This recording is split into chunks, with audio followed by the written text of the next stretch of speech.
Bonjour, j'aimerais connaître les conditions d'attribution pour un logement social. Quels sont les critères et les documents à fournir? Merci. Le logement social est accessible à une large partie de la population. Environ 70% des ménages y sont éligibles. Mais pour en bénéficier, il faut remplir certaines conditions bien précises. Le critère principal, vos ressources annuelles, qui ne doivent pas excéder un certain plafond en fonction du type de logement demandé. Les logements sociaux sont attribués selon les revenus fiscaux des ménages. Pour les ménages précaires, PLAI, le plafond est de 14 329 € annuels. Pour la classe moyenne, PLUS, de 26 044 €. Et pour la classe moyenne supérieure, de 33 857 €.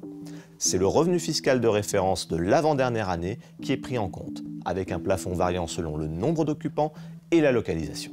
Par ailleurs, certaines personnes sont prioritaires, comme par exemple les familles nombreuses, les personnes en situation de handicap, victimes de violences conjugales ou encore les sans-abri. Une fois votre éligibilité vérifiée sur le simulateur du site officiel des demandes de logement social, et après avoir choisi la ou les communes correspondant au logement souhaité, il faudra fournir plusieurs documents. Votre avis d'imposition, les justificatifs de vos revenus et de domicile, votre contrat de travail et les raisons de votre demande de logement. Famille, travail, taille du logement, etc. Votre dossier sera ensuite examiné anonymement par une commission collégiale. Et si vous avez besoin d'aide pour préparer votre dossier, adressez-vous à des associations locales, à votre mairie ou à la préfecture.